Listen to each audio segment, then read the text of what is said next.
Right. Hello everybody, and welcome to the 3D Editor Showcase. I'm here with Kolezan. I'm Freeek. We've been official beat mappers, part of Beat Games for quite some time now, and we've essentially got something that we'd like to show you. There's a lot of you there, and it's really nice to see. Streaming is not standard for us, so it may be a little peculiar left and right, but we'll do the best we can, and hopefully you end up enjoying it. We got a lot to show. We got a bit of time as well, and yeah, so we will be going through the editor through little bits, and we'll ask questions and things. Or like if you have any questions, feel free to submit them, and we'll answer them if they're appropriately themed around that part of the editor we're in at that point in time. And then we'll have an open Q&A at the end. Though do realize that any questions we answer will only be towards around the editor, nothing else, nothing about future plans or anything like that. There are some of the other Beat Games members in the YouTube crew, so you can, if any of the moderators are there, so any of the other mappers or any of the Beat Games team, say hello. Yeah, well, enjoy. So we also have a third person joining us today, someone who's maybe not been introduced in the spotlight before in front of everyone, but we'd like you to meet Kuba. Or Jacob. Jacob here is the person who has helped us over the entire few years actually create the editor. From the absolute ground up, coding every line. Jacob, as well as someone else called Mathieu, who is in the YouTube chat as well. His name is SSSN, I think it is. They've helped put together what we're about to show you today. So I'm glad to see you here, both Cole and Jacob. Awesome. It's great to be here. Exciting. Wonderful stuff. Cool. So let's get straight into it then. So there's quite a few different areas, so we're going to try and go through as much as we possibly can. The first area is simply just the song list, all right? So the first thing that you see when you load up the editor ends up looking like this, all right? So you will see any of the songs that you have, pretty standard stuff. We have a settings menu for where you can choose where your songs are, as well as a resolution. Now, the editor itself completely supports ultra wide and even super ultra wide, including up to 32:9, which is absolutely lovely. Supports all high refresh rates, things like that as well. Good and nice and schmick. Now, at this point, we're going to be using Magic, the song from OST5, as kind of like our demo song, and to explain and some show stuff like this. So let's get into it. So if we tap on Magic, we are brought to what we call the song info screen. Here you pop in all your information, including your note jump speed, your offsets, creating new difficulties, new different game modes, things like that. You can see the nice big red banner over here quoting construction coming soon. We put all our details, including the mappers, any of the artist names, even the cover art. This is where you put it. You will have the ability to choose what environment, and you can choose all environments in the game, all the way back to the first, which is fun stuff, as they are all supported in this latest editor. And then you've also got the ability to choose your 90 or 360 environment. Now, we will go a lot more in detail into this next area I'm about to show later on, but I'll at least briefly show it. So next to the BPM field here, there is a little button. If you click on it, we have essentially a Bpm tool, which allows you to prepare the file and the grid, and it's fully compatible with everything from gradual increasing BPM, variable BPMs, all of that. If anyone's ever had any questions about like, oh, can we still use offset and such? It's not just a number you type in anymore. It is a proper DAW style way to prepare your audio file. Like I said, we'll go through a bit more detail later on this, but that functionality is there, which is amazing. Back to the song info screen. Before we continue on, is there any questions at all ever come up, Cole, about this stuff? If not, no, not yet. Yeah, I think we can leave people to ask questions about this BPM tool till later. See what they. Wonderful. They have, So yeah. let's get into the fun. By the way, because we have Cooper here, you can get as technical as you want with your questions, like as in-depth as from the coding, literally all of it. So don't Oh, be he likes shy that. if you'd like to answer that stuff.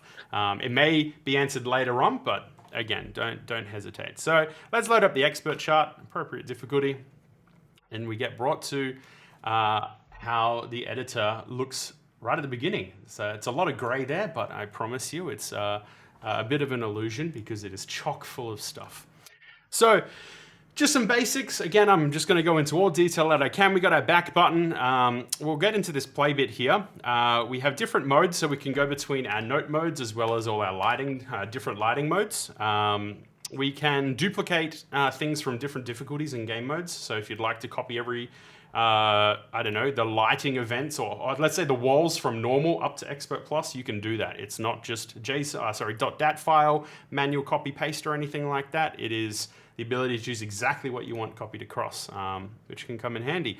On the left here is all of the new, or all of the notes and such things that we can place. So all of the red notes, blue notes, bombs, walls, anything to do with arcs and chains, and delete. Now there is hotkeys. There is a lot of hotkeys. There is also some very detailed documentation we're hoping to get out at some point to you all, including some mock-up, like actually graphically designed keyboard layouts to detail everything possible in showing you all of the shortcuts. At the bottom, we've got the waveform. We have some statistics on what's happening in the actual song, as in like we've got 500 notes here. Do note though that the lighting count currently doesn't support the new group system, so it does not really a true number of how many events you got in there. If it actually did support the group system, which we're hoping eventually will, it'd probably show thousands there in what realistically the amount of lights were in there. We have Zen Mode, so you can actually, when clicking it, it takes everything away, which allows you to see the light show in Zen Mode. And now I know you can't really see lights for now, but that's because we have this button here called Static Lights On. So static lights itself, when enabled, means you can map just around. Let me turn that down a bit. Sorry, it's probably a bit loud. It allows you to map without lighting in the background. But if you want to have the fun of the lights, you can disable static lights, and you will have the light show in the background. You can navigate all around it, see absolutely everything. Now, this actual light show in the background, you may correct me if I'm wrong, Jacob, is an actual, like the game engine itself is running and emulating the environment as is. It's not some like faked environment or doubled or anything like that. Yeah, exactly. It's basically 95% the same thing as you see in game. It's controlled the same way as it's controlled in game. It's just feeding the events from the editor and not the bitmap. Wonderful. So Zen Mode, when enabling it with static lights off, allows you to just see the light show as is directly. You can go as far, as wide, see all the detail of the lights that you're making, which is awesome. So we have scale. So scale down here simply scales the bridge that you can see here. So if you'd like things to be a bit more far apart or close together, it can be done even while the song's playing. So wherever you're comfortable. There is a speed. If you'd like the song to go faster, slower, with a reset button for that as well. And then audio sliders for both the music and the notes. These little numbers here, including the timestamp that you're at, the beat that you're at, and also the beat distribution, which is, you may be familiar from other editors, including the 2D editor that we've had. So when using the scroll wheel to go between the numbers, you can hold control, and using your scroll wheel, you will change your beat division, allowing you to have finer granularity when navigating. Now, in actually placing notes and such like that, using, again, all the control schemes will showcase, but you can place everything pretty quickly, pretty effectively, however you would like. You can place dot notes, including the new angled dot notes that I know freak a few of you out. If you'd like to place arcs and such, they're fairly quick to place as well. And also modify if you'd like to change their multiplier, their angles, where they start. It's very intuitive, very quick. Now, one of the coolest parts of our editor that we're very proud of is something we call play mode. So this background area, which is like the lights themselves, when running in this screen itself, is something we call the preview mode. But we also have something called play mode. Play mode allows you, if you've got your VR headset plugged in, allows you to click this button in the top left and immediately play the chart in VR from where you're at. The thing is, we added, I mean, that seems kind of standard. It was also in the 2D editor, but we have some more enhancements as well, including the ability with this tick box here, which is FPFC, that when I go into it, I just got to quickly mute the audio because it's going to be very loud. I think that's the one. But in here, I did not choose the right one. I apologize, everyone. So whilst in here, you would get a live rendition of what the actual song looks like. You can still move around and such, but you get a much closer look at where things are at. Sorry about the sound. My channels were incorrect. So you can also, this little time tick box that's up there just means that when you exit out of play mode, you will either come back to where you paused it. So let's say you're playtesting your map and you came across a note that you're like, damn, I really need to fix that. As soon as you pause, if you quit back out, if this time box is ticked up here, you will enter this editor exactly where that note was that you were wanting to fix. Now, before we get any further into it, let's answer some questions because I'm sure there's already heaps that are starting to come through and that the mods have started to pick up. Go for it, Cole. Yeah, so I guess the one very relevant one is because we're moving from the old one to the new one, from the 2D to the 3D editor we have here, is can you use the new 3D editor with existing songs that you've had before, basically? Can you load them? Yeah, so, I mean, let me show you something super secret back here. Let's go back to the menu. All right, we got the super secret song here. It's only for you guys here. But if we actually go into here, we actually have, this is the original Beat Saber song from the very first launch of the game, running beautifully in our new editor. It most certainly can. So all old charts and such can most certainly be loaded. All lighting can be done in here as well. Now, to note, when we released our Billie Eilish pack, that's when we first had our huge lighting update. It was something called, we just called it V2. All of our older environments or environments before Weave, including all the way back to the very first one, support this new lighting system, which we will go into soon. But yes, that is there. Cool. Yeah. Another question is actually regarding the waveform that we are having at the bottom there. I've seen a couple of comments talking about rather having a spectrogram, or if it's this waveform is all that we have. And I would like to say that this obviously this whole editor in itself is actually work in progress. It's a beta at the moment, so nothing is really finalized, and we're still working on everything basically. So things will definitely change here, and we have a wish to include a spectrogram instead of a waveform, for example. Personally, I like using waveforms way more than spectrograms, but that's just me basically. But I never really truly relied too much on waveforms or spectrograms anyway. So I guess it comes to personal taste, and we just haven't prioritized it because we have had so much else to actually focus on for the editors to get it to this state as we have right now. Your sound is starting to cut out a bit there, Cole, just to let you know. I think Jacob can also probably embellish that answer a bit as well, as he's the one who implemented the waveform in the first place. Yeah, sure. So what was the question? Yeah, if you want to include a spectrogram. At some point, definitely.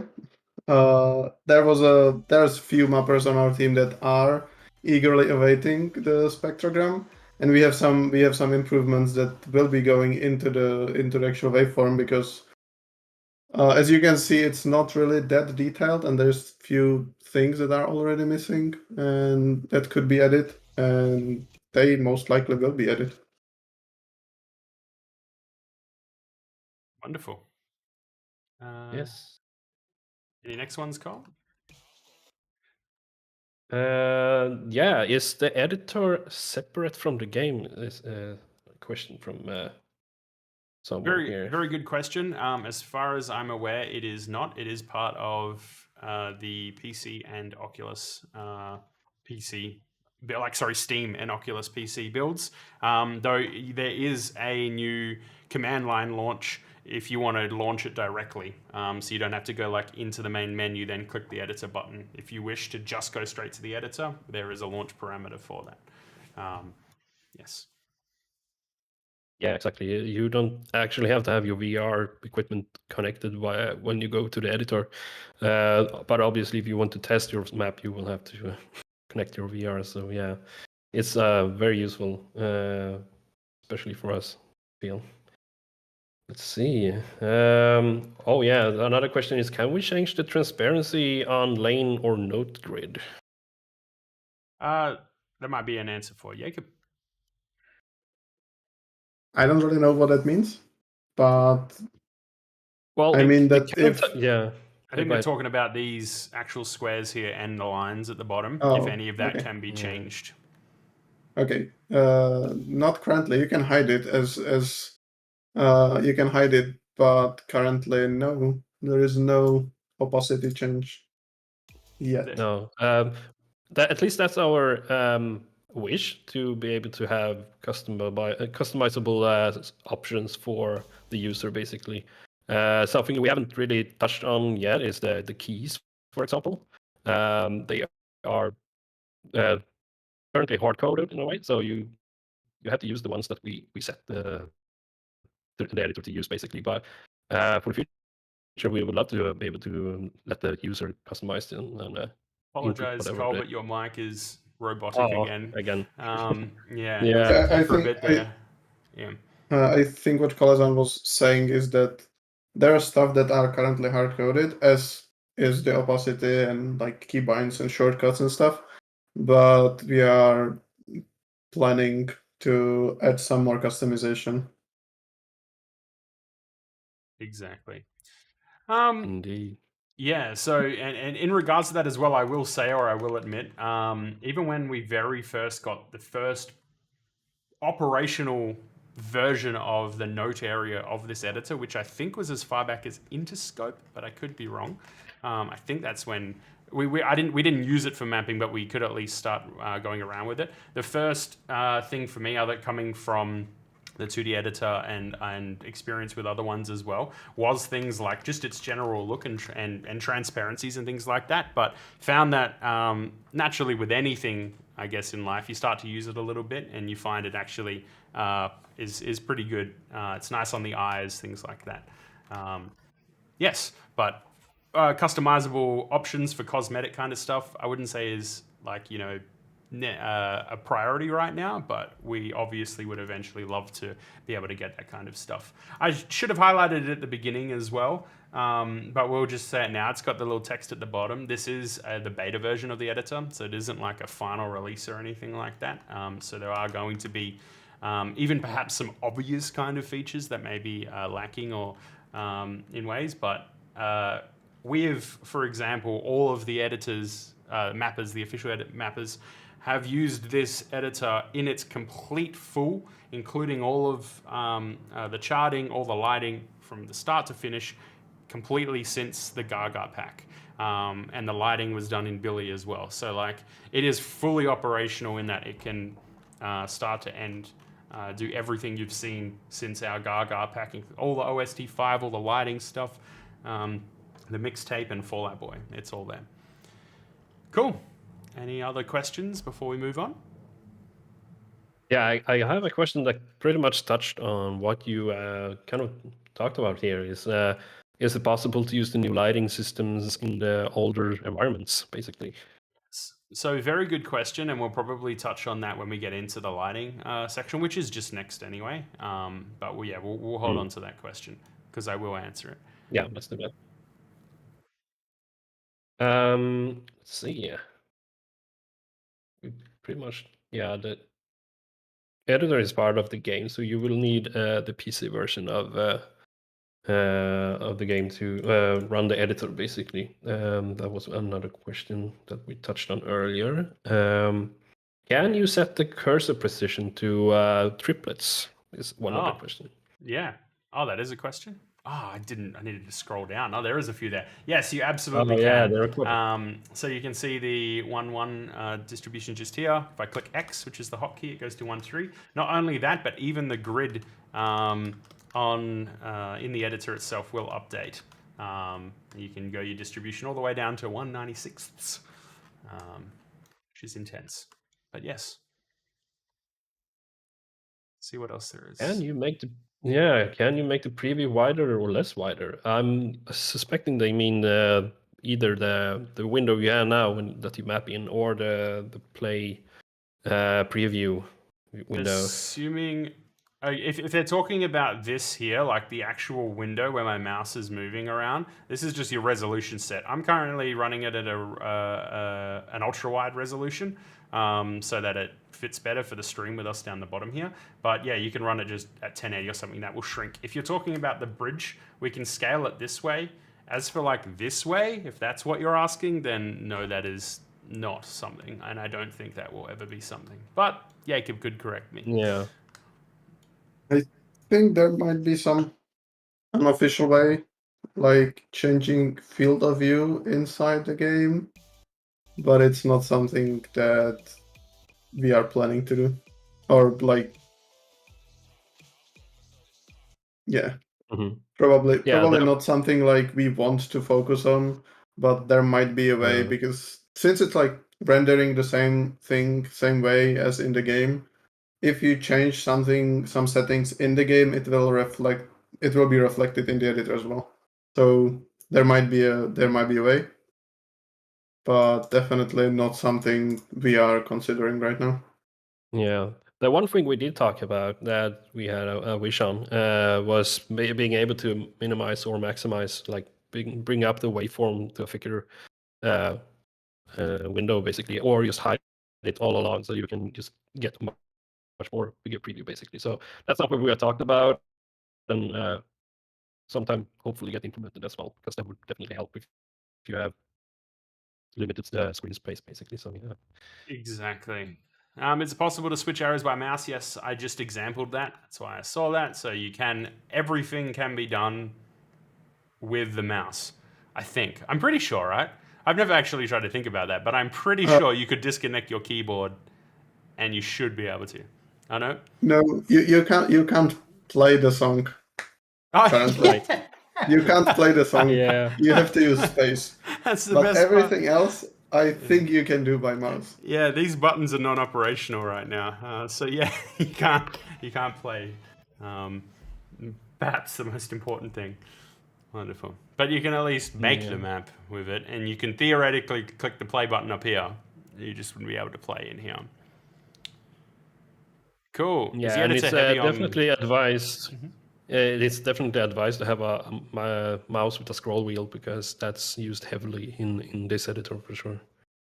Yes, indeed. So it's a heavy on PC laptops. If not, what are the requirements? As far as I'm aware, the requirements are the same as just what the game itself is. I'm not sure if it has any more demanding requirements, but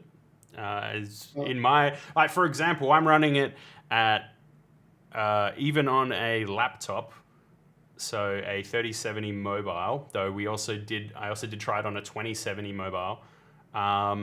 Was running at 120 FPS at 5,120 by 1440, which is essentially 4K.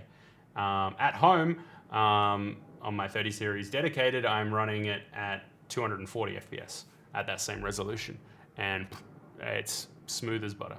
But that doesn't necessarily mean much, though we do heavily make a lot of the maps from a laptop. So yeah, it can run just fine.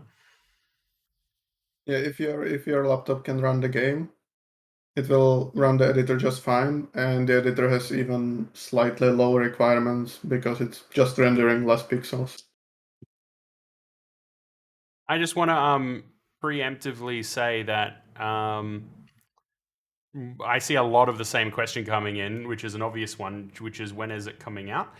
Stay tuned to the end, and we'll be able to let you know. But you can hold those type of questions off, as you will find out. How does mapping arcs and chain notes work? Wonderful. So arcs themselves, I'm going to use hotkeys here because it's going to be a bit easier. You can see my keys. I put a keyboard layout on screen.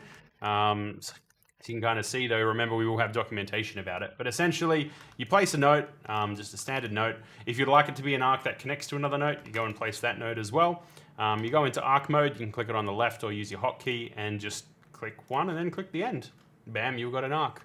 You can change it around on both sides. You can also modify its angle and the arc will properly modify. You can then also change its like rotation, as in like if it's clockwise, counterclockwise for some funky stuff, including modifiers, like a multipliers, sorry, on how big the angles are, like that. If you want it to be endless, which means there's no node on the end, is when placing the arc, instead of clicking on another note, you just click on a bare area and you'll get this little gray note which functions the same way as what we were just suggesting.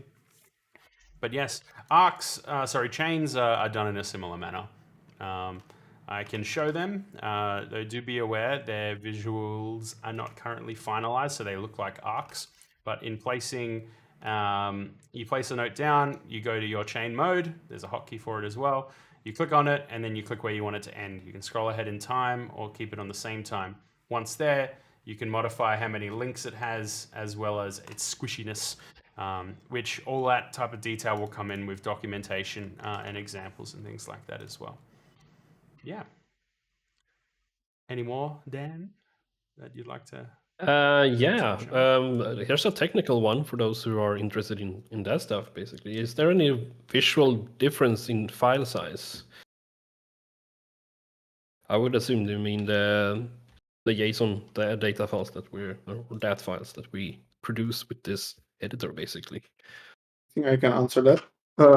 So not really. Like using the editor produces the same game compatible files. There currently is only one additional file for the whole bitmap, and there might be some others in the future.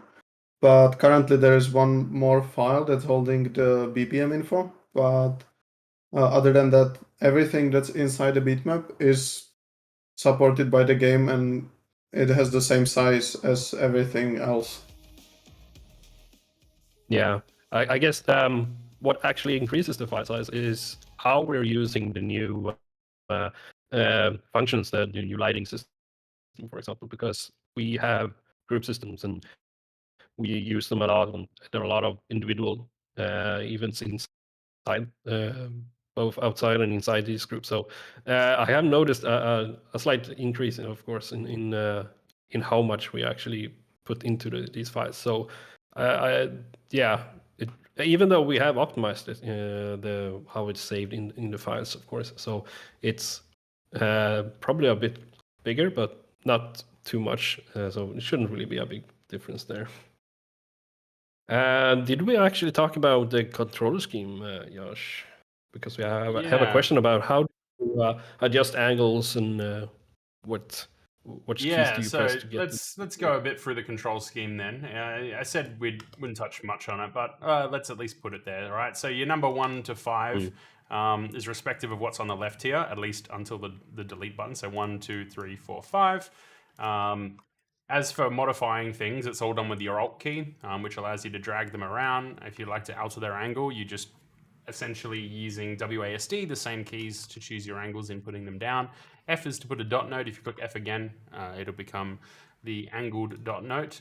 Arcs and chains and such like that, they're done, for example, with the T to be an arc and with the G key to put a chain. Now, if you want to modify these, they're still done with the Alt key, as including their angles and such like this. If you'd like to choose their rotation, that's the Q, E, and R keys. Q for counterclockwise, E for clockwise, and R for straight, which is what you were seeing before with the funky stuff like this. Yep, and that is your, I guess, standard controls for the note mode, which we're in at the moment. X is to change the to the 1/3, and I don't think there's anything else in notes. I guess there's selection stuff, which I was exempling a bit before. So there are multiple ways to modify larger sections, right? So using your shift key, you can click on several blocks, and I have this little white box that appears behind them. You can cut, copy and paste. You can, holding the shift key and using your arrow keys, holding the alt key and using arrow keys, you can move it around using keyboard itself instead of just using the mouse. If you hold alt and shift, you can also move them on the timeline if you wish to do it that way. You can grab notes, even ones in the distance, and bring them to where you are. So you don't have to like delete and bring it back and stuff like that. We also have two other methods of selecting notes. There is a selection marquee. So by holding shift, we can drag like essentially a big square, scroll up to where we want, and we've selected that huge area. If you'd rather, we have an alternative mode for it as well. Not really a name for it, but by holding Control and Alt and then left clicking on one note, my hands are now both off the keyboard. I can scroll up to where I want and then click the end note, and it will select everything between them. Now, selected notes as well, like this. Let's just select these three. We do have like kind of this little UI pop-up that's here telling you how many you've selected of what type stuff, delete stuff, but we also have a mirror mode. So you can click this and it will mirror what you have selected. We also have a small console window up here, so when you save, if you're like any of us really, where you habitually save like every 3 seconds, there is a little log just to keep your sanity in check if that you're saving your progress. But any other errors and things like that, as far as I'm aware, will pop up there. Cool. Yeah. We did get a question here regarding how to actually manipulate the directional nodes. Does holding the mouse button and moving it to choose a direction work? But that's no, not really. What's this? Sorry? Yeah, so instead of apparently like holding your mouse button and choosing the direction through that is obviously we don't have a support for that. That is right an now, interesting control, though. Yeah. I never seen or heard that in my life. But that's interesting. Yeah, no, I never considered it either. But yeah, so if you want to change the direction, you hold Alt basically, and you use your WASD keys to choose the direction. So well, that question doesn't sound like it's modifying notes. It's actually placing them in the first place. As far as I'm aware, it sounds like you're wanting to left click, hold the left click, then move your mouse in the direction you want the arrow to change to, then let go. That's quite unique. I can't say if it's ever going to make it, but it's a fairly decent idea if someone wants to map with just their mouse hand. That goes into the back of Jacob's mind. If it's something now we have something to think about. Saved. Will the old editor still work after this new one is released? So the 2D editor, that's how we're kind of defining the 2D and the 3D editors. The 2D editor is no longer something that we are updating or keeping maintained. It is gone into the Beat Saber archives, where it will live out its days as a memory. I'll put it at that. Exactly.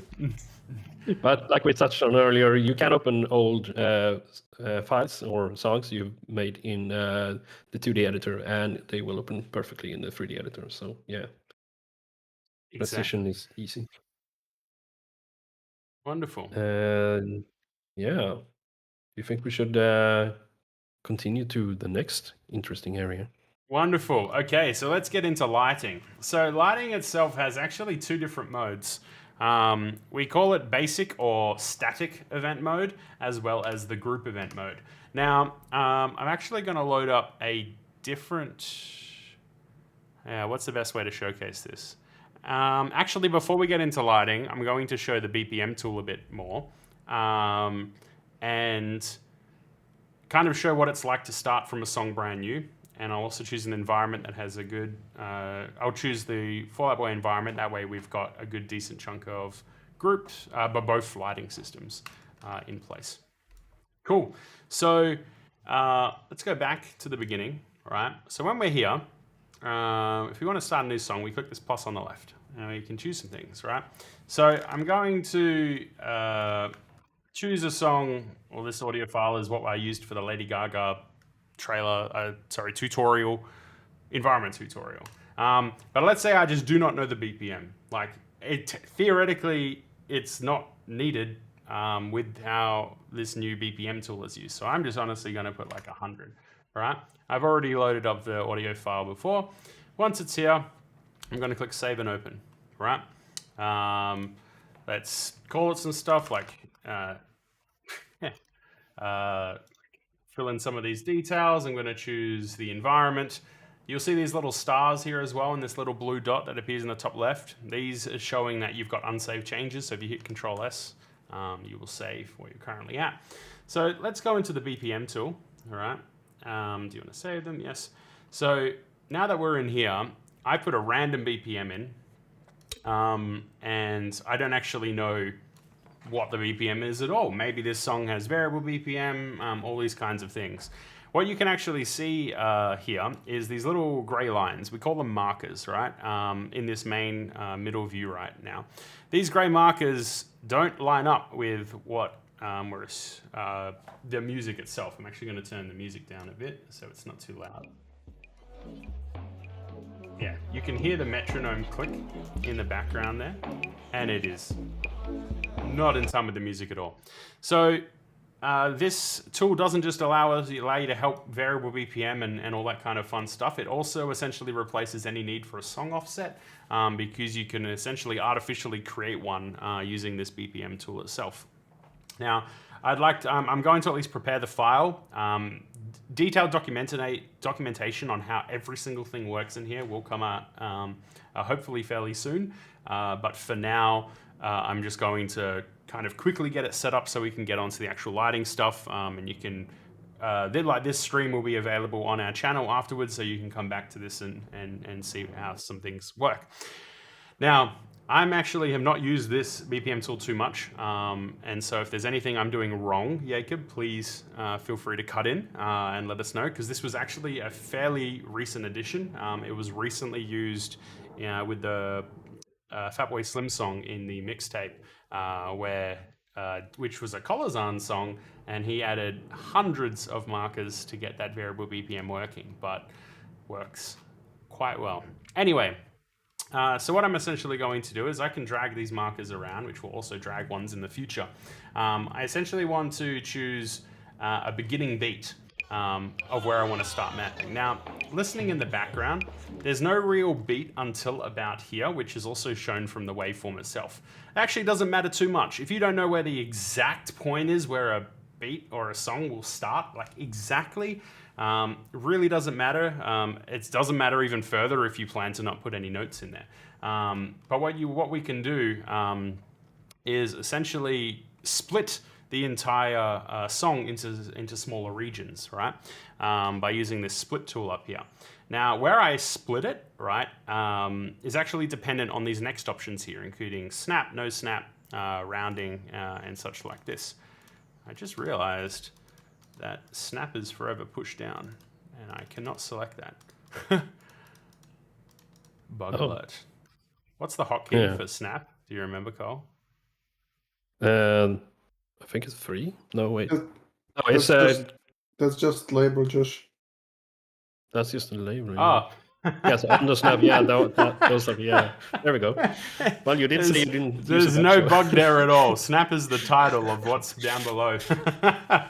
There is no bug. Cool. So what I want to do, if I tap no snap, essentially what it means is where I click is exactly where that splitting will occur, on that green line. If I choose round, what I'm actually doing when I click is it will create the region split at the closest marker to where this green line is. So in this case, remember the markers are the gray ones. So if I click here, the region split will occur on this gray line. Floor means it'll go to the leftmost marker from where I'm clicking, and ceiling is to the high. In this case, I'm just going to use round as it's the easiest. I click on here with split, and bam, I've created a new region. What I can do is I can listen. Now that I've got my select tool selected, I want to be ticking this thing called stretch, which essentially means it'll properly move everything to the left and the right of where I'm dragging. So if I drag this, you can see all of the markers are starting to update. Now, if I get like a distinguished beat, right? So perhaps this one here. I mean, it's fairly late, but I can drag this up here, right? This region is now going to be aligned with this. Now that I've still got the stretch selected, if I am stretching a gray marker, I'm only affecting the markers within that region. So this previous one back here to the left will not be altered when I'm moving this. If I move it onto the next beat, I have simply already just lining up these two markers itself. Things starting to feel more in time. Now, the further we get down, we can see there's starting to be some drift, meaning these gray lines aren't matching. And the reason for that is because in lining up just these first two here, well, I'm doing it by my, just by my eye. You can zoom in on this waveform if you'd like to get really nice and precise, but ultimately we can achieve our better effect by going later on into the same region and dragging a marker closely to where I'm actually wanting it, right? I don't know why, let me put no snap. Yeah, like this. So if I go further on, is things starting to still look aligned? No, it's looking a little bit off. I can do it a bit more. Pretty much go to the end. It's looking fairly decent. So if I come back here, click play. Now I know this can be rather confusing. This is not supposed to be some in-depth area on how to use the BPM tool, and we will have documentation for that. I'm just trying to essentially show that even without a BPM, I have created a synced grid, because the entire point of this area now, right, is now that I've got this all set up, right, you can hear that click, click, click in time with the bass in the back, right? If I save it, I jump back, and let's start a new song. So if we want to generate a new expert difficulty for the standard mode, we click here. We're going to jump straight in, right? And if I place any notes, it's going to be a bit loud, right? They're now going to be in time. Now the thing is as well, is this BPM area, this BPM tool, can be used even after you've started, right? So let's say, like, I think right down the end here, they weren't perfectly lined up. Maybe I did do it wrong. Okay, no, it is a little bit off, right? So even though I've got notes here, I can save, jump back out, go back into the BPM tool, go to the end, right? And actually still adjust this. And the notes won't be impacted. They will perfectly now line up to where these gray markers are. If there's, for example, I don't know, maybe there is the variable BPM, this section down here, its timing has gone a little bit different, but this first area is perfect. I want it not to change. Well, that's where we can then just create a new region. So if I'm splitting it, where we've got this blue line now, you can even see at the top, there's distinguished sections. There's this long one here, this one here, and then our start. This middle one here will now no longer be affected if I move any of the gray markers in this final area. So now that I want to line these up just a bit better, like this. Yep, we're looking pretty good here. I can now go save, go back into my chart, and go to the end. And, sorry if that's a bit loud again.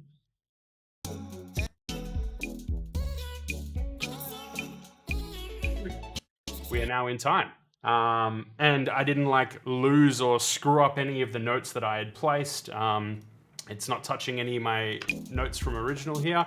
And I've got an offset at the, I've essentially put in an artificial offset at the beginning because I've chosen exactly where I wanted my grid to start, which is really cool. The one other thing I didn't really show, but I'll at least explain, is back here, there is this tick box called 1 beat.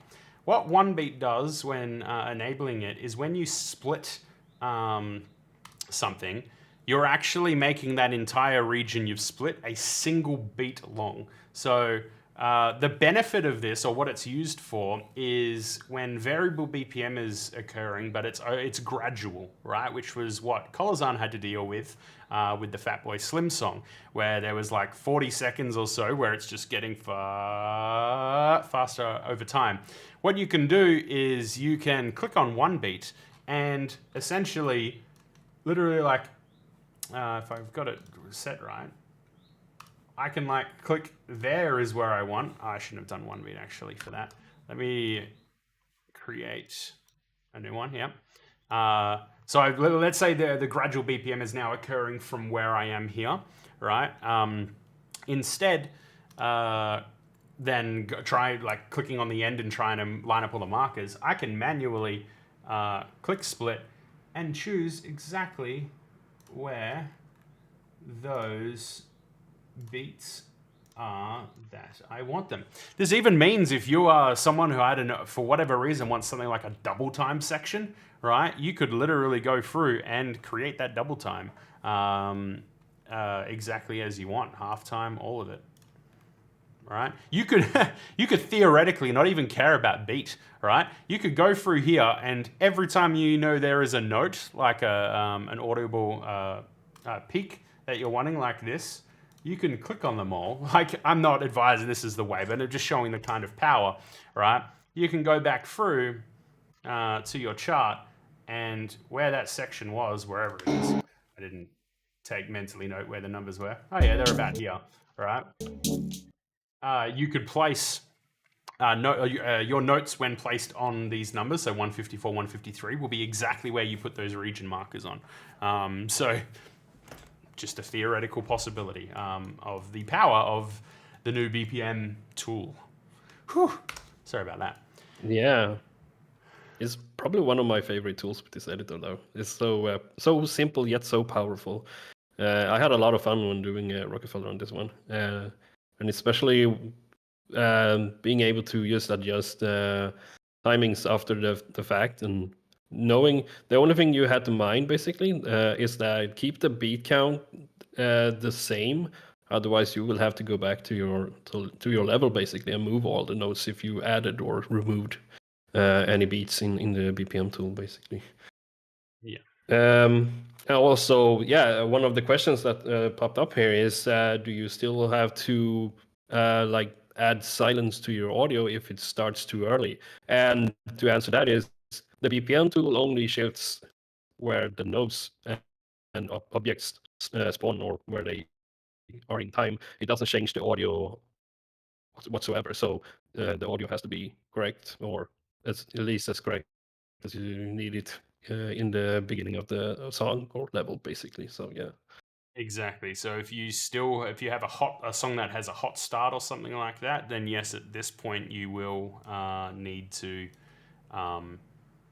add that silence. Though, it hasn't been. Yeah, there is a song time offsetter here. I can't remember, Jacob. Was this disabled or is it only disabled when you use your BPM tool?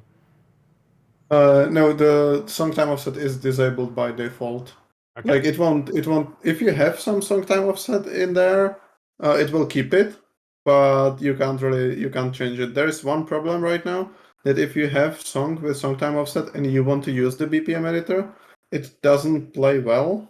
But we might, we are still not sure how to resolve that part. So the current meta for this is just use the BPM tool. But if you have song offset and you don't want to use the BPM tool, then it's still fine. We won't delete it. The value is still there. Beautiful. Yeah, we have another one regarding not necessarily tool itself, but what it can do since it affects the level. I'm sorry, Dan, your mic is just gone. Well, let me know then. Can you highlight the question you were looking at? Yes, this is the last one. Do the BPM changes affect the offset and note jump speed of notes? They do not, though it is something we are looking into. The BPM tool, as I said, is actually fairly new. But yes, NJS changes and such like that. No guarantee or anything like that, but it has been discussed and is hopeful that it may eventually be something that happens, which would be amazing. Someone asks, how does 360-90 work? This should answer your question right here. Mm. Wonderful.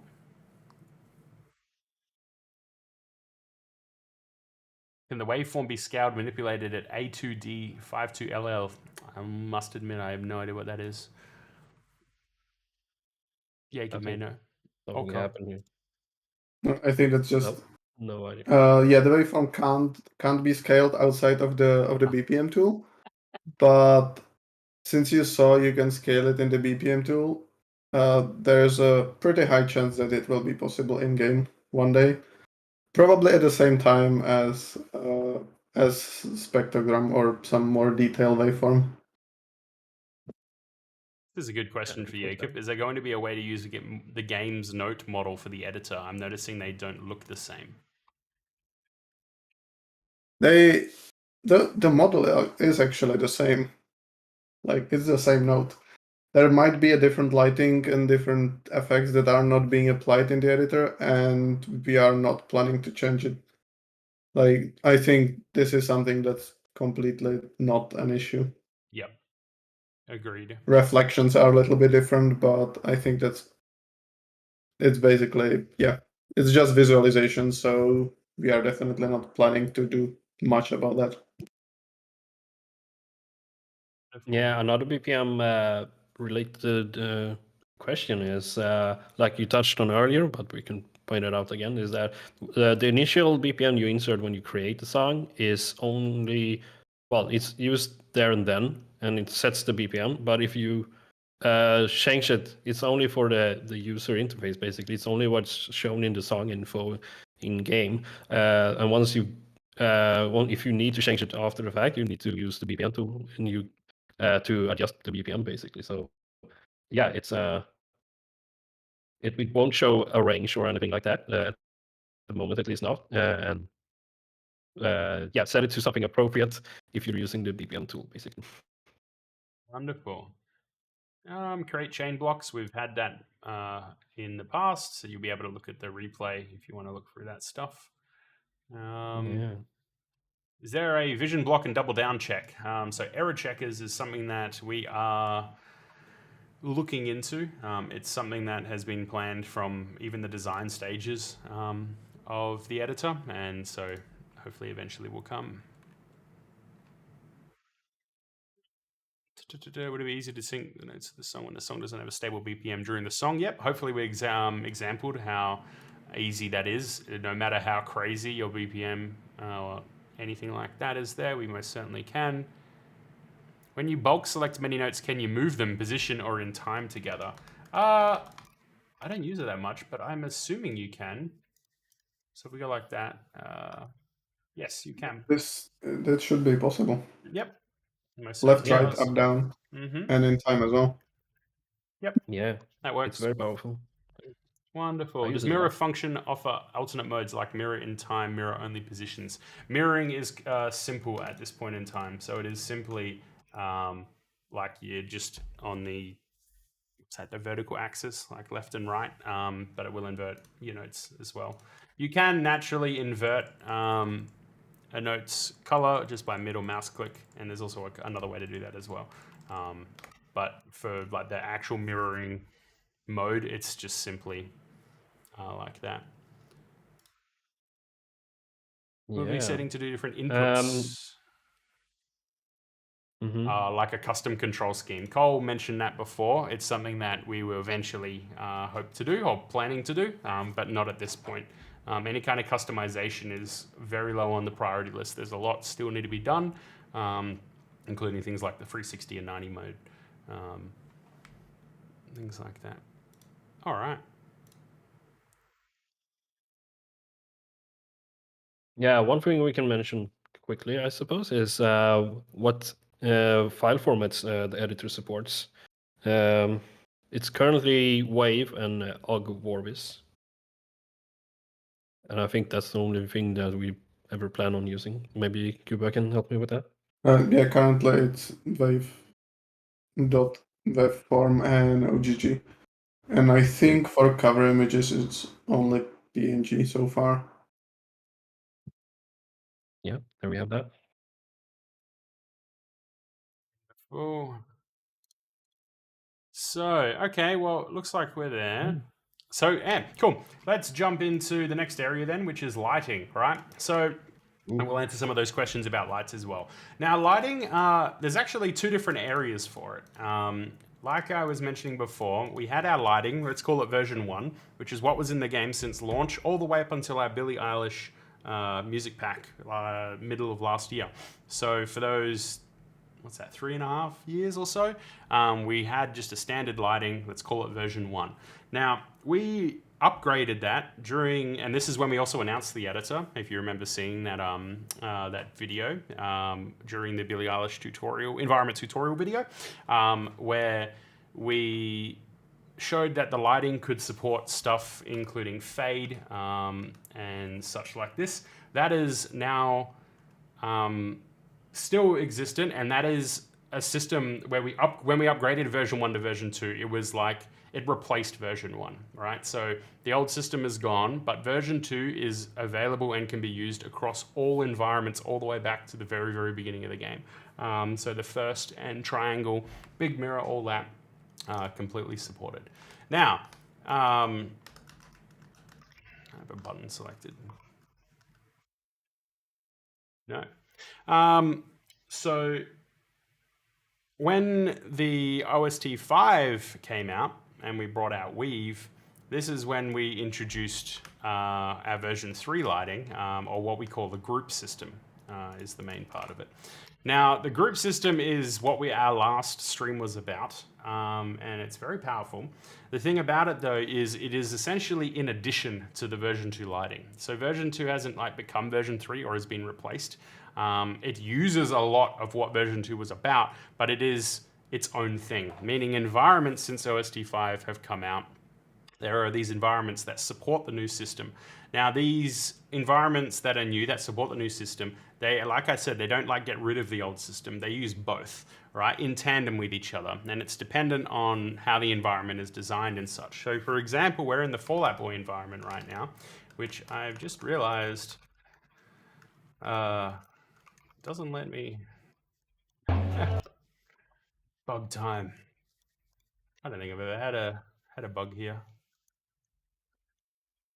Let me save and quit. I may have to just quickly restart the editor. Yeah, bug. Would you like the player log, Jacob? No, let me quickly restart. Sure, send it over. Sure, give us a sec. This is why Jacob is amazing. Give us a sec, people. Sorry. The issue was I couldn't place anything in a static event mode. All right, it is there. Let me relaunch the editor. Yeah, I can answer some questions while. Oh yeah, it's probably. Are there other precisions than the multiplies of 1 to 4 and 1 to 3? Not sure. Yeah, well, I suppose you can have 7, 8 or something like that, but no, not really. And the max you can have with quarter and triplets are basically, what is it, 64 max, and whatever the top 64 and 196 are the maxes. Yeah, there we go. Exactly. So that's the max we have, and we haven't really found a need for having smaller subdivisions, basically, because when you get further, it's just really small, and you don't notice a difference in the game, basically. So wonderful. Anyway, thank you very much. So hopefully you found the bug, Jacob, but it's now operational. So to switch between our modes, by the way, on the left here you can see there is a note mode. This is the group system, which is the version 3 lights, and then the basic or static light mode. You can switch between them with F1, F2, and F3. So the F3, also the classic kind of lighting system, right? It looks like this. It allows you to place down one of 2 different types of notes, technically. They're either represented by this little rectangle, or they're represented by this little triangle. Now, a rectangle note essentially is what we call a static note. It acts essentially as an instantaneous point of time. What happens when the song gets to that very point is what will happen. So in this case, at beat 4 here, we are going to turn the light on to 100 brightness, or this platform one, right? It happens right then and there. That's what happens. If I want it to change blue a bit later, it'll happen, right? Static, pretty simple. It's kind of like how the version 1 lights used to work. Now, you can, one of the enhancements of the version 2 lights compared to the V1 lights is you can change brightness, right? So you can go anywhere from 0 up to 120. Now 120, you're asking like, what's the point of 120? It was, for those who go way back and use the version 1 lights, we used to have an old event called like flash, which would make the current light flash to a higher brightness and come down. It used to be 120. And even though you can select that, that's why version 2 allows you to go up to 120. So you can emulate any lights that were made in version 1 can 100% be made with this system. Anyway, so we've got static lights, good stuff. And for those that aren't aware, in the mixtape release, we didn't just have red and blue, we also introduced white. I shouldn't have said red and blue, I should have actually said color 1, color 2, but we also have, it's not considered a color 3, it is and forever will be considered white. So regardless of what music pack or anything that you play or environment you're tweaking, if you're using the default color schemes, there will always be a white available. Anyway, so we got color 1, color 2, we have the static, and brightness was our adjustment. Now, you can easily place down either a 0 brightness, a 50, or a 100 brightness.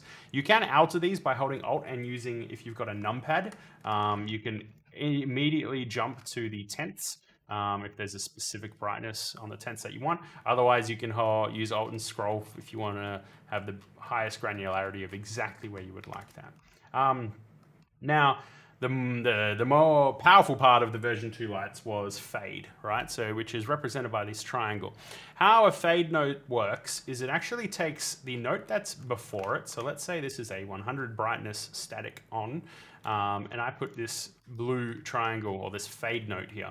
What it essentially means is it looks at the note before it, so this red one, and it will fade from its current, the settings of the previous note to it. So in this case, the brightness will stay the same because they're both 100, but the difference is we're going from red to blue. So I can now fade from the red color, or I'm gonna say red and blue for now.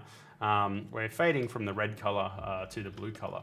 I can, for example, modify this brightness. Let's put it down to 50. It will fade from 100 down to 50, but it will also change to that color. Now, beyond that fade note, it remains kind of like a static note. It just remains exactly where it was set to. In this case is the 50 fade. So, for example, if I use a static 0, it means as soon as it hits that, it'll turn off. But if I use a static fade, it will fade down to exactly where it's at. You can make it fade to white if you wish. And this was like what we introduced with the Billy environment, and we were super happy with it. We used that for Billy, Skrillex, Gaga, and a couple of those there. And that's where our lighting game officially really started to take off. But before our Gaga pack, actually, Jan and I got together, and this is what that stream was about, where we wanted to take it to just the ultimate level, and we have created the group system, which we'll get to just next. In this F3, or this static or basic event mode, we actually have different lanes, right? I don't just mean the fact that, yeah, you can see there's 8 lanes here, that there's different lanes. I mean, there is actually different control schemes for different types of lanes. So we have color lanes or light lanes. In this case, the platform, the logo, and the ambient color here is part of these lighting type of lanes, or the color lanes. But we have some other ones, including boost colors, which is simply clicking W or S will turn boost on or off. So for those unaware, boost mode is like a second set of colors that you can use. This environment was not the best for me to showcase it because the boost color was white, but we now have white available. But you kind of get the idea. You can boost it on or boost it off. The video projection stuff is something exclusive to the Fall Out Boy music pack, so we can't really go into those details there. But they use what we call a speed lane, where you can essentially put a number from 0 to 9. For the people who used to light in the version 1 lights, this was what the laser rotation speeds were like. You had those lanes where you could put a value between 1 or 8. That's what they still remain here in some form. I don't think there's any other type of lanes. Maybe there is. There's a toggle lane, which isn't in this environment. That'll be in documentation and such. It's used in stuff like the Billy environment. Any of the old environments that have lasers that would kind of go from a straight mode to like a dispersed mode, or any environment that had rings that were spinning, we use that, we call it a toggle lane, but it's not used in this environment. Someone is yelling outside right now. Okay, so this is the version 2 lighting, and again, it works in tandem. So let's turn some of these on, and now let's go over to the group system. Now the group system, I'm really not going to go too far in here. There is an entire hour-long stream detailing this stuff. It still works the same way, but it essentially allows you to go much more extreme in things where, for example, we work in groups. Well, yeah, that's the name of it. I can go into a light. Actually, you know what? Rather than being here, let me go back to Magic, so it looks a bit more filled up with content to see. Yeah, so we got a lot of more blocks here, right? They allow us to do things like the rotations and all that kind of fun stuff. So if I place a red light like this, I go into it, I can change its angle. I can not only just change its angle, I can change the duration of time that effect will take. So I've said go over 4 beats, so it takes 4 beats for these lights to have that fun time. Let's say I do a 45. I can distribute things so that between every single light in it, I want there to be a 15-degree angle, right? And then I also want it to move to this other angle over here over time, right? There's lots of stuff you can do here. Maybe I want to just affect the first half, not the second half. Maybe I also want to affect the second half at the same time. That is all possible. There'll be detailed information, hopefully soon, on how that all works. But yeah, if you want absolute information, it's best to go and watch the other stream, because we went really, really, really in depth there. Cool. Yeah. Maybe we should get into questions then before I completely run out of breath. Yeah, I have a perfect question for this, though. It runs, are the lighting effects easy and user-friendly? I would say the basic mode, the F3 lights, they are very user-friendly. You can have something looking pretty good, pretty nicely. And I could probably explain this as well to an extent. So in the F3 mode, where I was explaining before, where you could place these fades and static events, right? Which is done using the QWE ASD keys here to select between the two different type of lights and their brightnesses.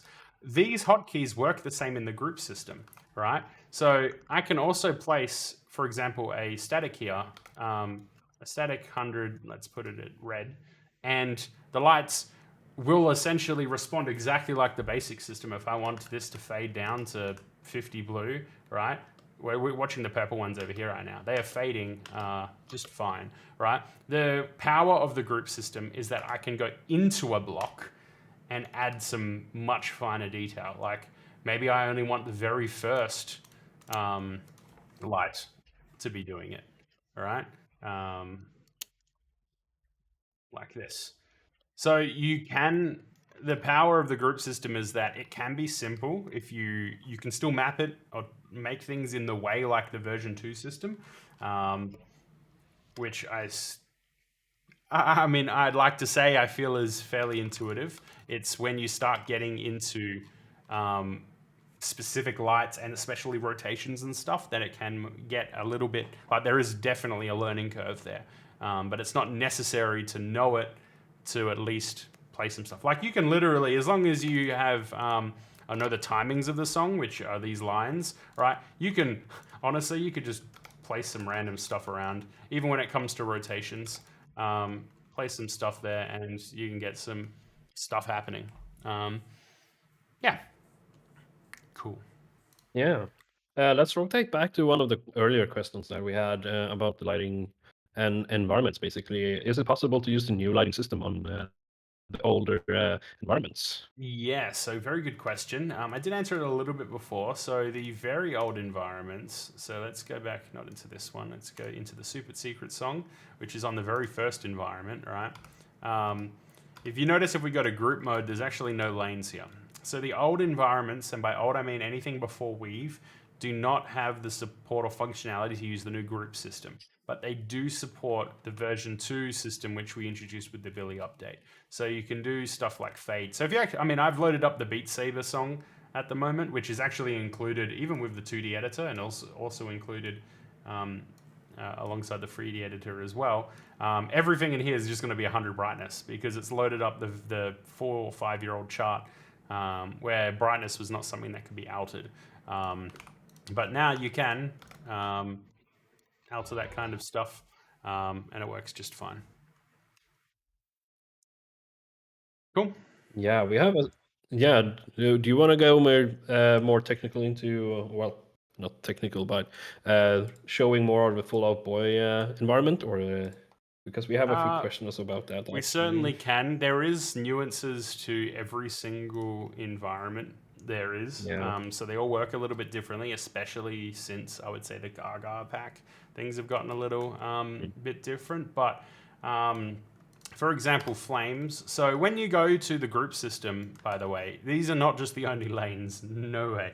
So we have 8 here, right? So this is, let me turn everything else off so we can actually see what's going on.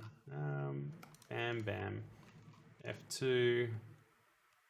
Turn that off as well. Let's come back to the beginning, right?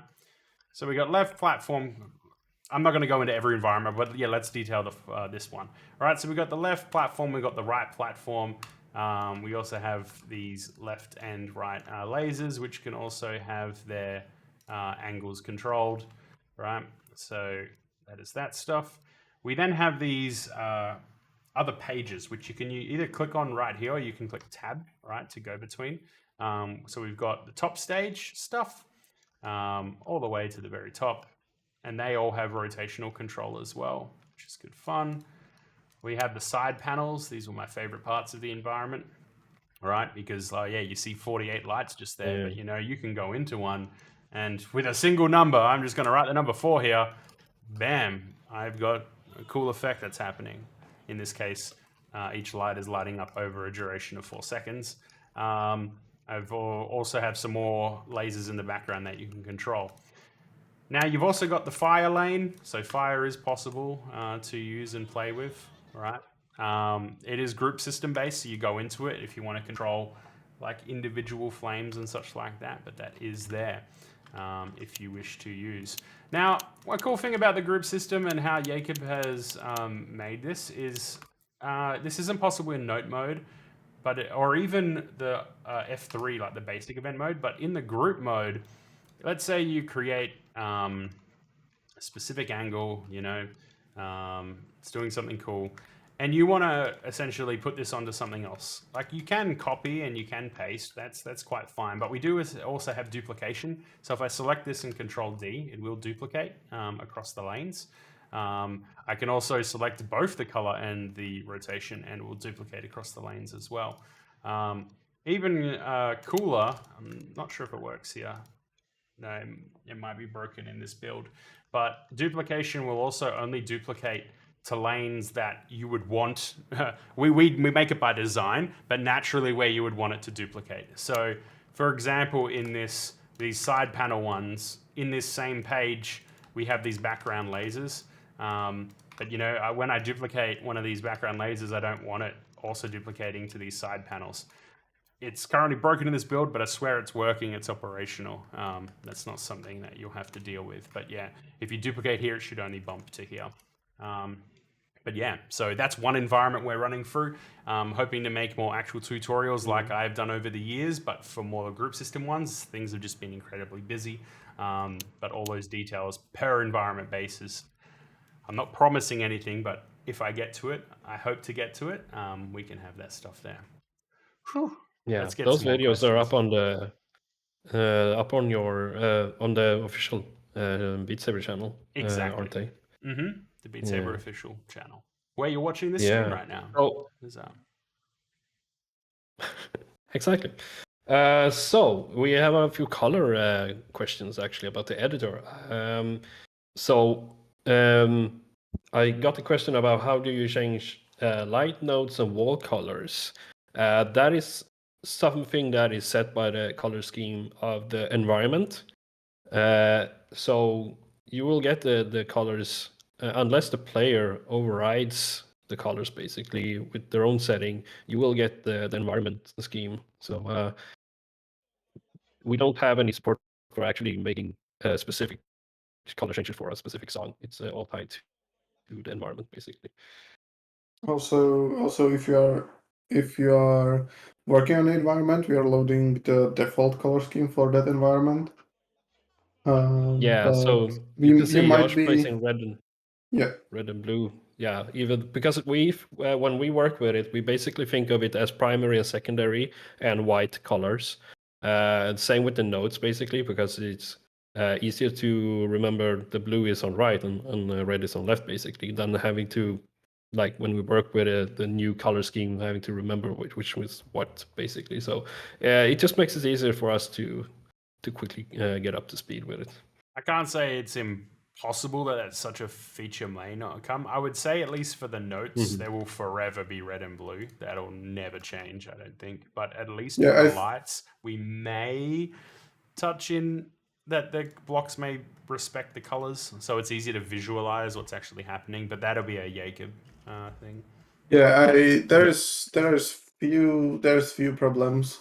Like I've seen some of your color schemes and they just don't work with text. I'm sorry. If you That's a good point. if you have black and white colors and you want to display black and white text, you are just out of luck. So I think they will most likely stay blue and red as well. But we might be able to override the color for the environment if we are working with it. But the control scheme or like the control blocks will most likely remain the same. Yeah. And the fact that you've also got like what's in the background here, what we're calling as preview mode, is like it's live. As soon as you're placing stuff, you know what's happening in real time. It's not having to go forward and back and being like, oh, well, what color is this? Like it shows, like, even if you modify them to red and white and stuff, like it's instantly updated, so you know what it is there as well.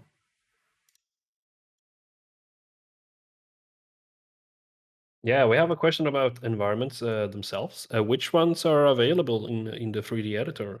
Yeah, so every single one. Hooray! Exactly. Yeah, we work with them, so we need them to work there. So We they might would basically be supported right on launch. So yeah. we might add some disclaimer that the older ones, they are supposed to work, but since it's still beta version, there might be some bugs in older environments that we haven't worked with, but all the environments are there and or are basically supported. Yeah, that's a very good shout out. So, like, to clarify, for example, when we really started using the editor officially, like for our releases, which was around the Billy Gaga pack around there, we're not working in those older environments. We haven't actually worked in them for years.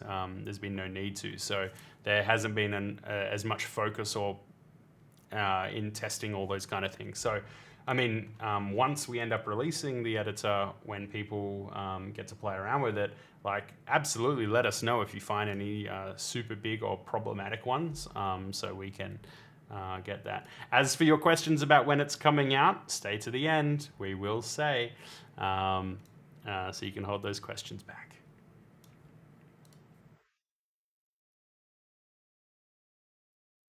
What else we got? Yeah. Are there any plans to have the amazing light environments for OST5 and Electro Mix DLC sync with the other Beat Saber packs? It's a very good question. It is something, it's a lot harder than it sounds, right? Like, for example, how do you have rotation of this light show in an environment that doesn't even have rotating lights? Like, there is ways, and we are looking into it. There's still no promises or guarantees at this point, but it is at least being looked into for now. But essentially, it would have, if we went into making sure that stuff was super cross-compatible, which is something I've always held dear to my own heart over the years, trying to keep cross-compatibility.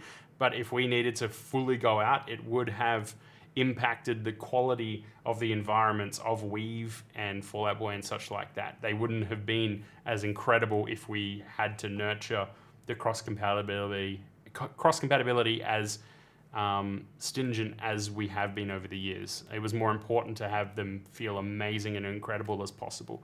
But I will say, for example, you can load up, let's say you've made a chart in an environment, you can load that environment or that chart into another environment, in the editor at least.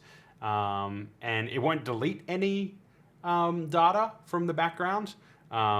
It will still exist in the DAT file. Correct me if I'm wrong, Jacob. I'm pretty sure it remains there, right? Yep. It's actually interesting. Like, I'm only thinking of the thought right now, but technically, tell me if I'm really wrong here. Jacob, this is just weird. Could you load up an environment, make a light show, technically quit back out, load up another environment, remake the light show in there, and you've technically got 2 light shows for the same chart? Partly. So the way how it will work, but the way what will happen is basically that if you load environment, you make a chart, you make a amazing light show, then you load a different environment. Some of those light IDs some of the lights will be used in the other environment as well. Yeah. So it will show those events in the static lights, even in the group system. But if you change those events, they will be changed in the previous environment as well, because the events are the same for all the environments. Yeah. But you can add events that are missing in the new environment. For example, if I remember correctly, in Lady Gaga, you had like these towers that were going up and down. Then, like, if you load first environment, you do some mob there. It doesn't have all these towers, so then you can load Gaga environment, add those events there, and it will work in both environments. But if you change something that's in both of them, it will be changed in both of the environments. We don't have per environment light shows. Great answer. Yeah. Cool. What else do we have? Does the light group system apply to ring segments as well? So that question is kind of answered under the fact that the new group system only works or is like being implemented in environments since Weave's release. No environments since Weave have rings in them, so no. Any environments before that only work with the V2 system, which includes the new fade and brightness stuff. Yeah, we have a question about copy pasting between one level to another, or at least one difficulty to another, perhaps. Yeah, so we went through that before. So on the left here, there's a little big square button. It doesn't really show anything here. Let me go to a different one. Let's go to Magic. We go here. It will show that you can copy lights, obstacles, and notes. It's like, for example, I can say I want the notes from easy with the obstacles of normal and the events from hard. And you can click copy and it'll copy to your current difficulty that you're in. But yes. Yeah, so it's possible. There is one quirk with it though.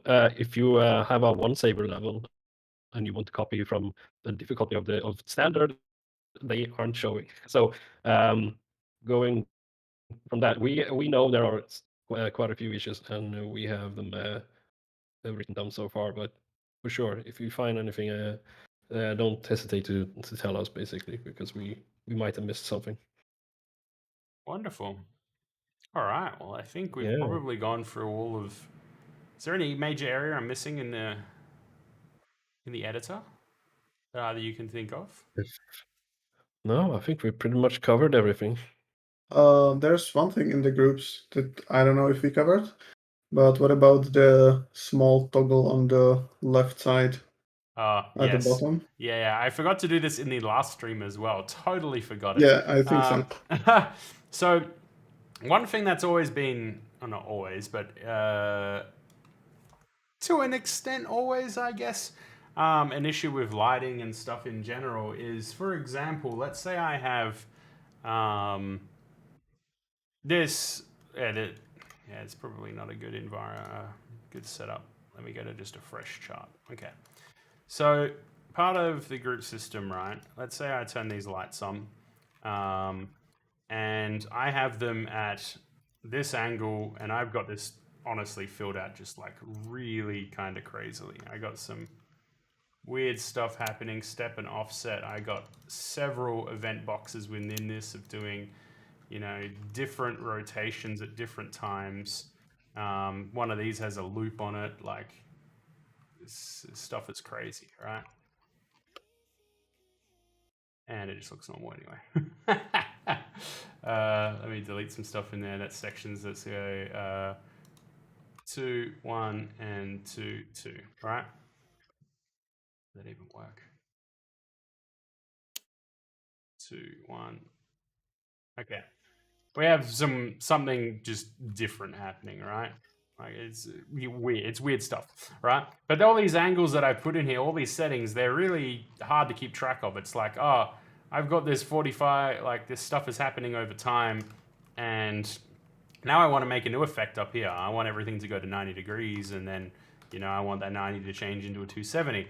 The problem is this previous effect that I've got going here is also being impacted by this one that I'm putting up here, because how rotations work in the group system is they work like fade blocks, meaning they affect stuff that's happening beforehand, right? Now, there are ways to change that, because we can alter the easing, so we can change it to none and stuff like that. Again, I won't go into detail, but there is a new, there is a type of block we introduced in the group system we call extension. You can see it in the bottom left there. It's a toggle, or you can click the number 4, right? It just looks like this gray block. And what extension does is it allows you to essentially hold whatever's happening in that lane until that point, right? So let's say I have this effect happens, but see how it's slowly moving to this next effect? Maybe I don't want them to start moving until to that effect until here.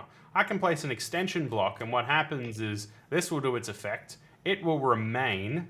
Then at the extension block, it will move to the thing. Now, this also works in the color lanes. So see, I have this going from red to blue, and I have it going to blue at the end there, right? Let me delete the rotation stuff.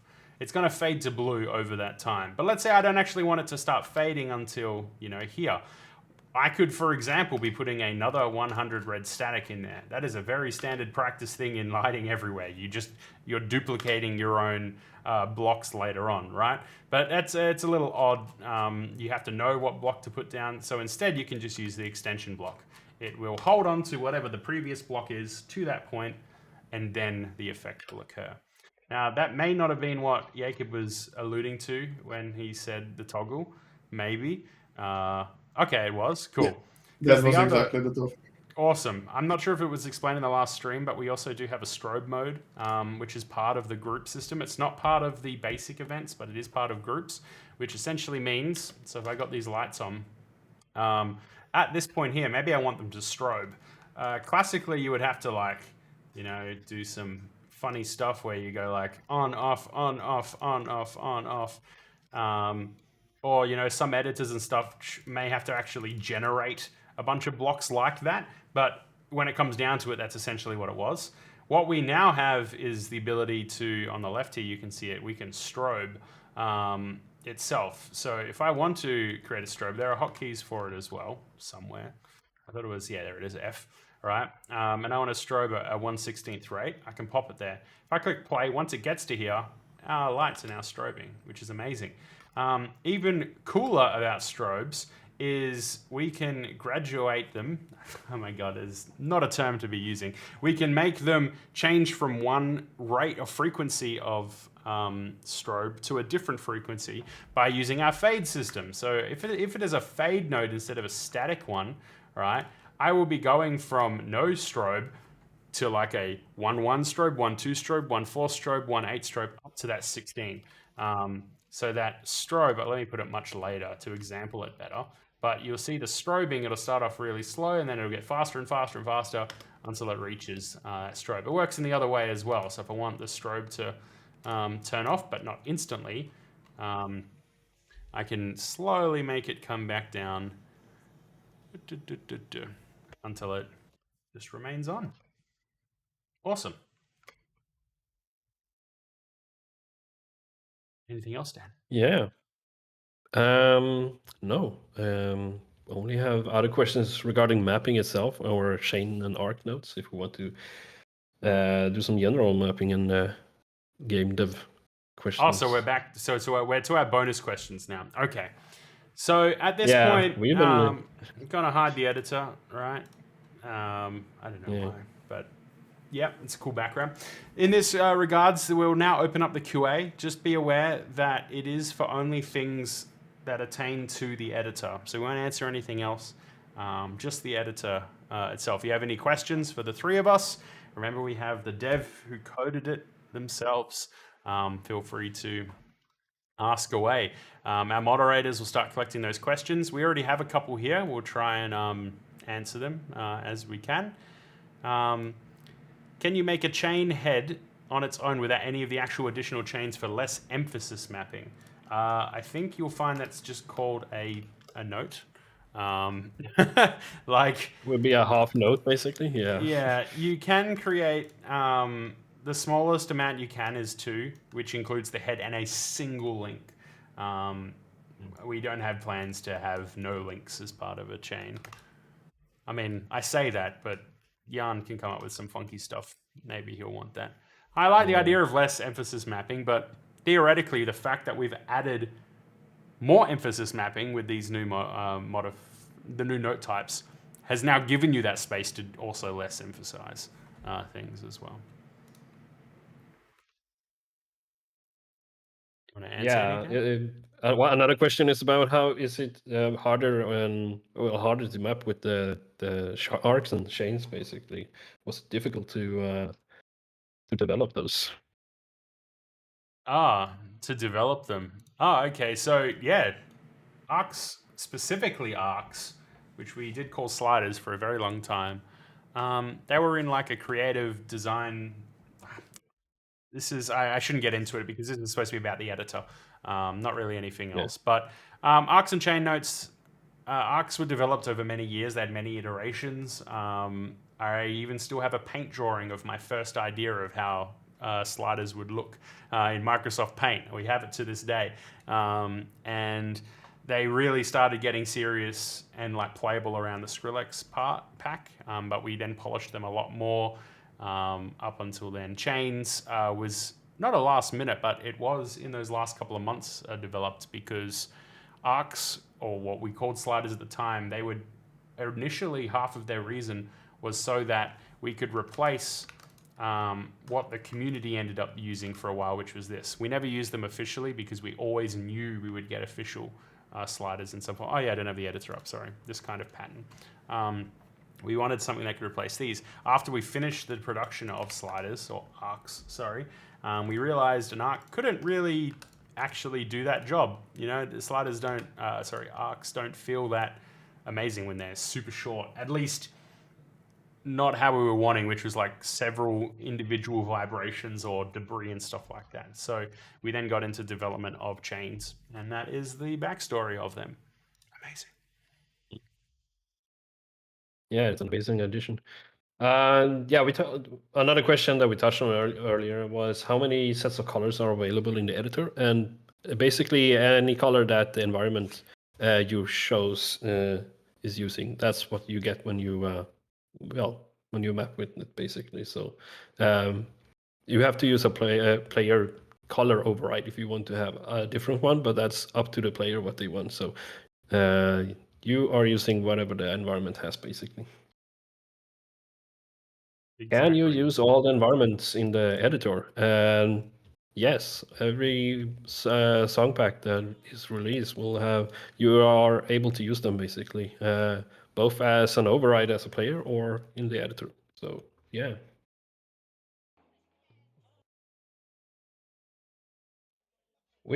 And So yeah, with the added angle offset in version 3 under the AJSON key, is there something we can see in the editor for non-90 degrees or 45 degrees nodes, or will there ever be used only ever be used for 45 degree dot nodes? I see. Angle offset in V3 under the AJSON key.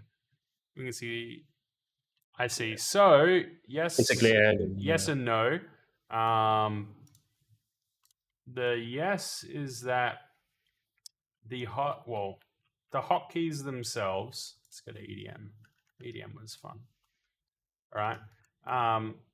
The hotkeys themselves, because it just naturally, like the way that with hotkey, if you look at the keyboard in the bottom left right now, the rotations actually go around in a circle like this, right? At least for the default hotkeys of placing.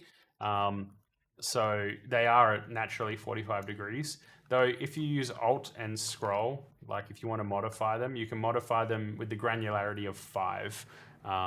We think 5 is as little as you'd need. 1 degree is, I'm sure there's dozens of people right now like meddling in their chairs like, I'll use 1 degree, you watch me. But yeah, theoretically, for example, if you wanted a 5 degree, a 1 degree, it's technically possible. It uses a little bit of difference, but I'm going to show just how weirdly possible this is right now. So rotation distribution, right? Rotation distribution will take the angle. Let's say there's 5 lasers in a group. In this case, these ones here have 10. Even though it looks like 1, there's actually 10 there, right? You choose the angle of the first one and the end one. This is a free text field, so I can type an angle of, let me write 7, right? And they are over 7 degrees. So if you, for example, there's 10 lights there. So if I put this to 10, right? And you've theoretically got every degree there. And yeah, I could go back out and go into here and choose that I only want the second light turned on. I've technically got the granularity of 1 degree right there. But at least for the direct blocks that you place down, they have the granularity of 5. We think that's more than enough. I think this question was more likely for the dot nodes and the angled version of the dot nodes. If there will be any different value than 45 degrees. Ah. Yeah. They said V3. V3 is yeah, it was added in the third version of the bitmap as well. I guess technically, yeah.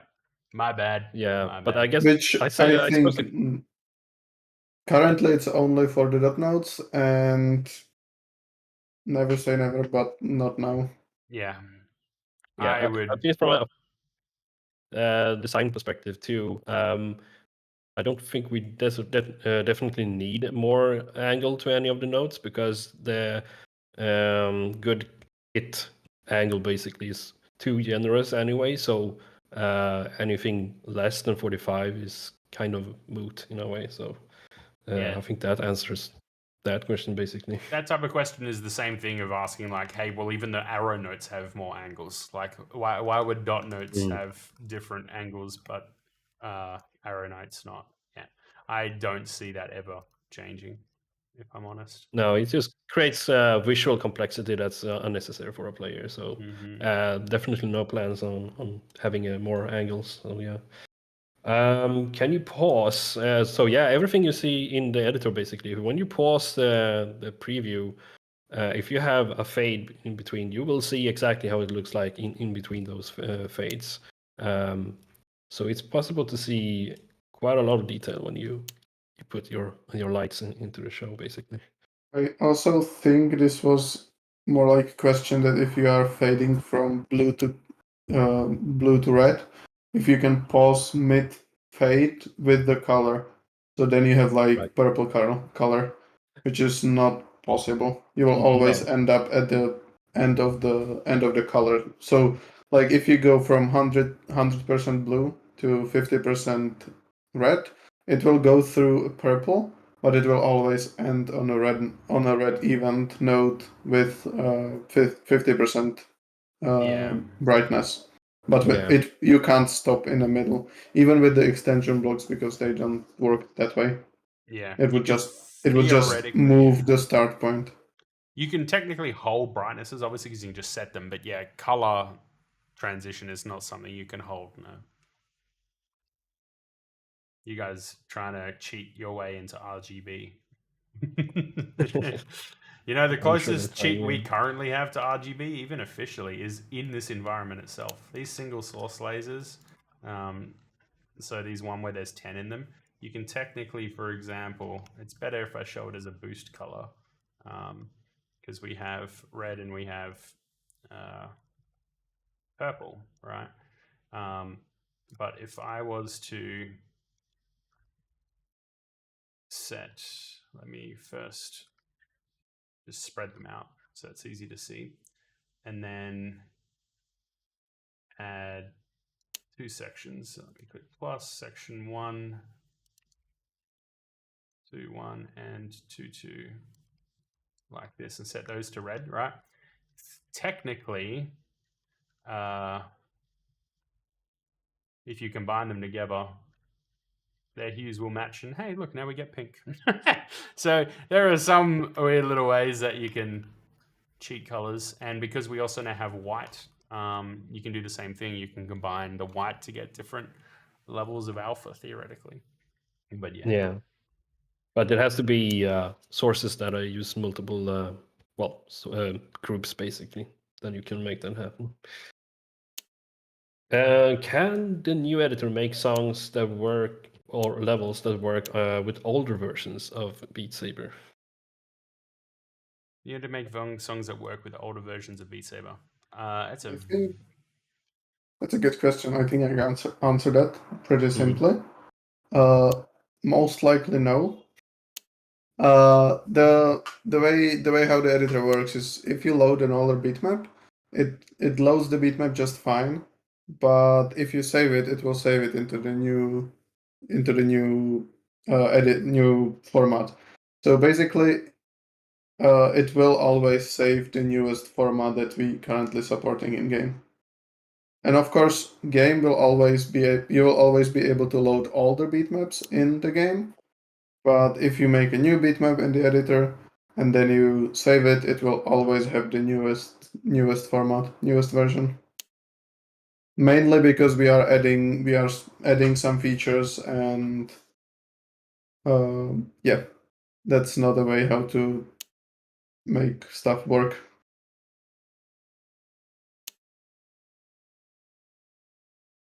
Yeah, that's pretty much all the questions we have here. wonderful. Very, very nice. Just playing around. You can get lost in here, to be honest. Oh yeah, So much fun. Okay, well, if really is that is. actually everything? Yeah. Anything else you'd like to answer, Cole or Jacob, from what you can see in the list? If not, then we might wrap it up. We're just almost hitting 2 hours, which is awesome. I think it's time for the big reveal. Yes, I don't know. I didn't have anything specific planned. Let me hide the editor and Make some fireworks, Josh. make some fireworks. Let me if I duplicate that, and then we go here, and then studio mode. Look at me doing stuff. This is gonna look really bad, but yeah. It'll do. Okay, are you ready? We're gonna tell you the date of when it's coming. It should work. It'd be funny if this doesn't work. All right, ready? In 3, 2, 1. Yay! Ooh. If that worked, yeah, it worked. Amazing! Yeah, it comes out tomorrow for everyone to play with. Hooray! Yeah, Cool it's exciting. stuff. Finally, very people can exciting. have their hands on this awesome editor that we. Put our But it's heart so and hard soul to. into. Yeah, exactly. But we're not done yet. Definitely not. This is just a beta. So we will definitely be working more on it. especially our own input, but especially others, users' input as well. There's already the new version that we have prepared. Every week there's Every something week. new added. Yeah. Every second day. So Yeah. mentioned it a couple of times. We're hoping to get some documentation out pretty soon for it. So some detailed stuff like what we talked about today, as well as perhaps a little list of at least, bugs and things that we are aware about, and things like that. Now, once the editor is released and you can all have fun with it and such, I'm sure you're still going to have even more questions. You're going to find bugs and you'll find things with not even dozens of us have managed to find. If you come across any of that kind of stuff, if the mappers are always available to be messaged, either on stuff like Twitter or Discord. Otherwise, we may even also have some small Twitter threads available for people to be able to ask questions on. And such like that. But we really hope you enjoy it. It's a long time coming. It's theoretically or technically, I started designing it as far back as when I was working on What the Cat by Camellia.